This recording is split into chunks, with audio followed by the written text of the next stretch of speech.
Hey guys, it's Allie and I am here in the Georgia Ranch home, and I am in here in Albert and Mamie's master bedroom. And as you guys can kind of tell just by looking here at the desk, they like their cows. And so I'm here to tell you guys a little bit about cattle ranching here in Texas. But being a resident here in the state, everyone knows the king of all ranches, and that's obviously the King's Ranch.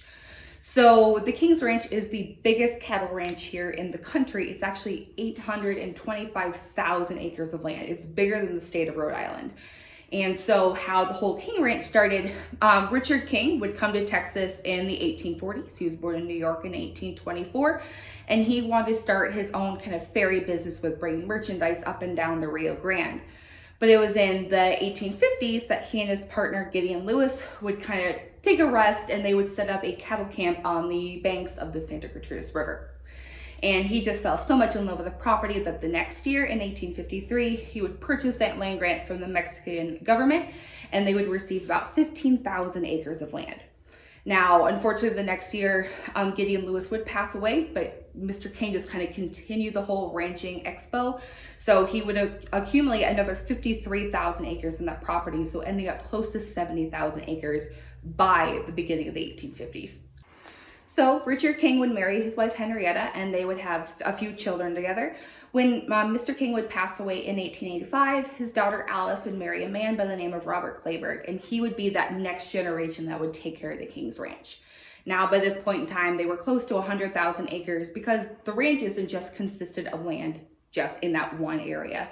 They have land here in Houston for timber, they have land in Pennsylvania, they've got land across Texas for oil and gas. So it's just this giant expanse of land. So Clayburgh was also a fan of cattle, very much like Mr. King, and so he would focus on longhorns, Brahmins, shorthorns, and Herefords. Shorthorns here are actually a breed of one of these, which you guys will learn about here in a bit.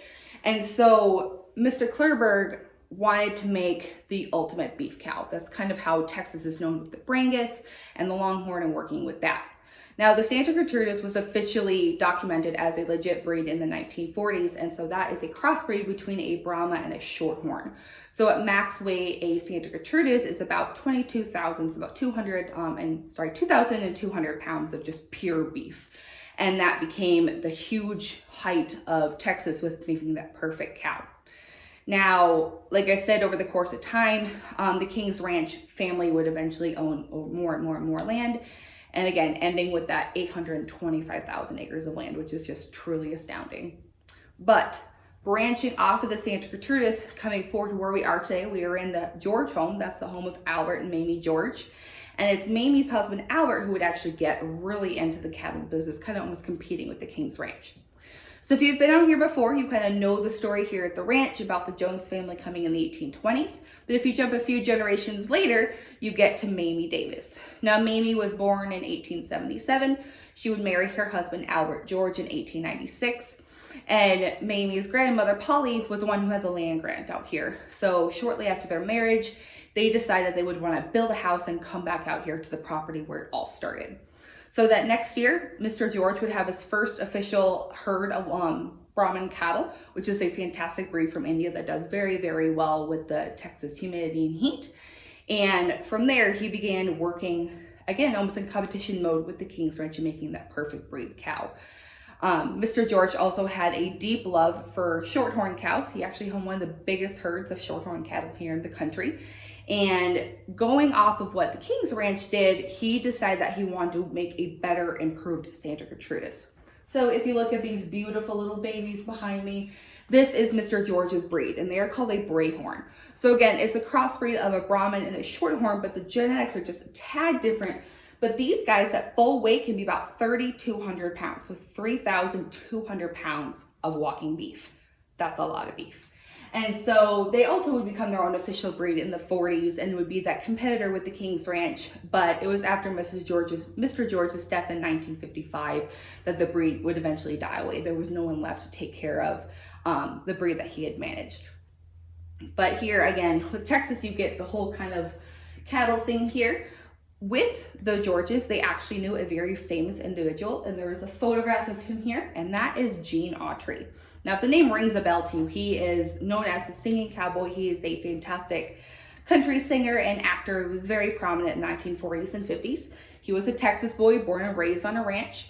And he would come to Texas frequently, especially Houston, to perform at the Houston Rodeo. That's how he and Mr. George would actually meet. And so because Gene Autry would do so much work at local rodeos, he was like, hey, I could be a rancher too. So he would work a lot with local ranches here in Fort Bend County. So that of the King's Ranch and also that of the Frost Ranch. They have a few different ranches around the area where he would come up with his own breed that would be frequently used and could be sold into the rodeos. So if you ever have a chance to go to the Houston Rodeo, you guys can kind of learn more about the really awesome story of Gene Autry. Hey everybody, it's Allison Parrott, and I am just gonna pop on real quick and give you the history of a couple more ranches before we wrap this video up.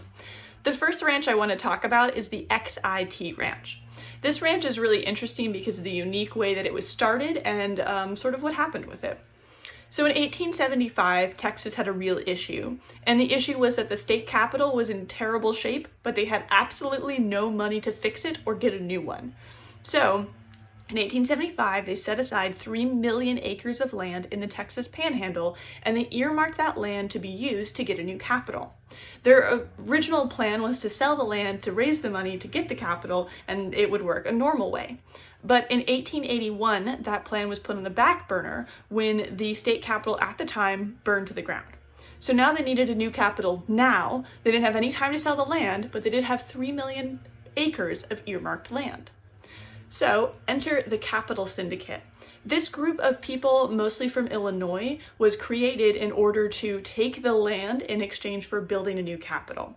So that's what they did. They were given the land as payment and they built the new capitol. Now they were given 3 million acres of land, and the new Capitol building cost over $3 million to build. The Capitol building is still the one we use today. It's built entirely out of red granite. It is the largest state capitol in North America, and the dome is 7 feet taller than the dome of the United States Capitol in Washington, D.C. So we got a really great capitol out of this deal. Now let's talk about that Capital Syndicate. This syndicate didn't end up looking at the land until 1882. That's when Colonel Amos Babcock ends up going to survey all of the land. And he recommends that immediately they fence the land and they fill it with cows. The eventual goal was that next they would move to agriculture, and eventually they would sell the land to use for housing. So they had a plan, now they just needed to get money to actually enact the plan. So John Farwell ends up going to England, and in England, he's one of the Capital Syndicate members, by the way. And in England, he ends up creating the Capital Freehold Land and Investment Company of London. So he sells bonds from this company to English people, and those people end up helping him raise $5 million in order to get the ranch off the ground. So in 1885, the first herd of cattle that were long of leg and long of horn arrived at the XIT Ranch. And it was on the way to the ranch that the XIT name and brand was actually created. It was created by the person who was driving that first herd of longhorns. And the reason he created the XIT brand is because it's a really unique shape. Each letter is a unique shape, and it's a really unique order of those letters, because that would make it really difficult for rustlers to steal the cows, rebrand them, and then resell them with no one knowing. Rustlers were actually a really big problem for the XIT Ranch the entire time it was in operation, so choosing a brand specifically to thwart rustlers really made a lot of sense. Now, there is a myth that the XIT stands for 10 in Texas, because the XIT Ranch did cover 10 counties in the state of Texas, but the brand doesn't actually mean anything. By the turn of the century, there were 94 distinct pastures that were fenced in, and over 1,500 miles of fencing at the XIT Ranch. But those original British investors started to grumble that their investment hadn't paid off. So they started selling land.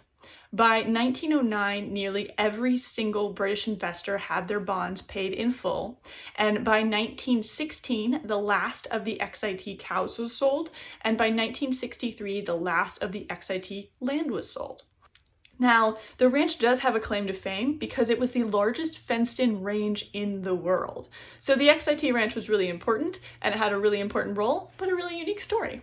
The next ranch we have to talk about is the YO Ranch. Now, in 1880, Charles Schreiner got 500,000 acres of land on the Edwards Plateau, and that's what really started his ranch. He called it the YO, and then when he died in 1914, he split the land between his 8 children. His son Walter was given 69,000 acres of land, and he kept that ranch afloat through a pretty severe drought in the late 1910s and through the Great Depression.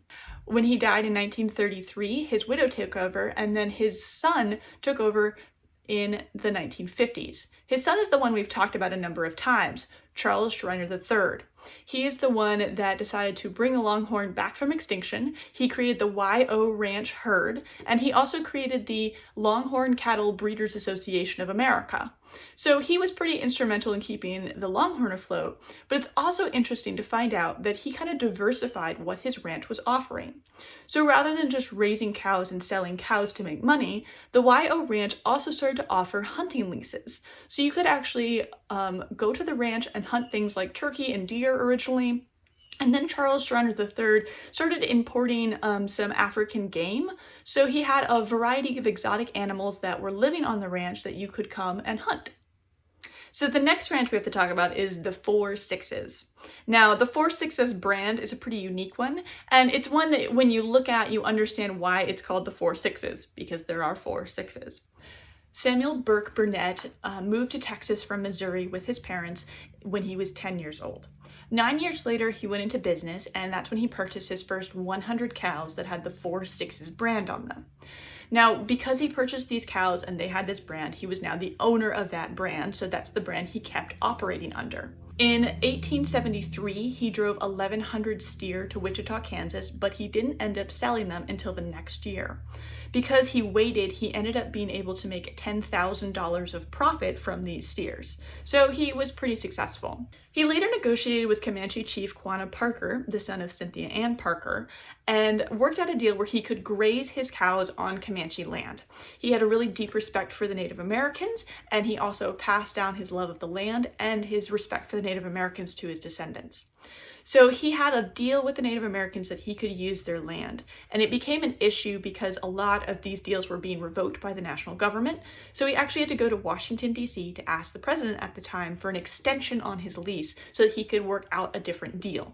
So he got that extension, but shortly after that, he did purchase his first land for grazing. He purchased the 8 Ranch and the Dixon Creek Ranch, and that became the basis of the 4 Sixes Ranch today. With those 2 purchases and a few others, he ended up with 1/3 acres of land.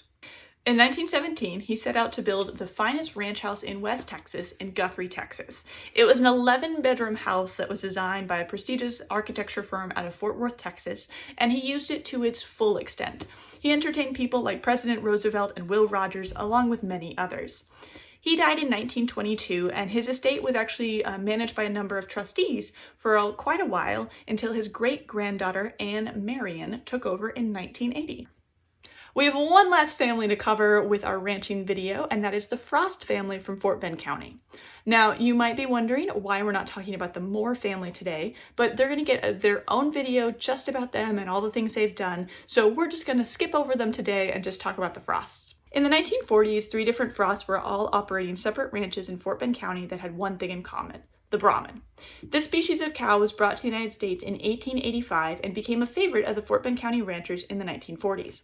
This cow has a high tolerance for heat, sunlight, and humidity, all things that Fort Bend County has in spades. The 3 operations in question were being run by Milo Frost, Vernon Frost, and Clarence Pete Frost. Milo had purchased land from Sugarland Industries in the 1940s, and he ran a successful Brahman operation from there. While he was doing this, he was also the president of the American Brahman Breeders Association. When he stopped being in the cattle business, he ended up selling his remaining stock to A.P. George, and the land today is now part of the First Colony subdivision. Vernon Frost purchased the Pecan Acres Ranch in Symington in 1945, and on his 1,000 acres he had 7,500 pecan trees and award-winning cattle for sale on the international market. The last Frost to mention is Clarence Pete Frost, who ran the Figure 4 Ranch. This ranch was internationally known for its Brahman and other cattle breeding operations. Thank you for joining us today, and I hope you enjoyed our video all about ranching, and I hope you learned something about the different ranches across Texas.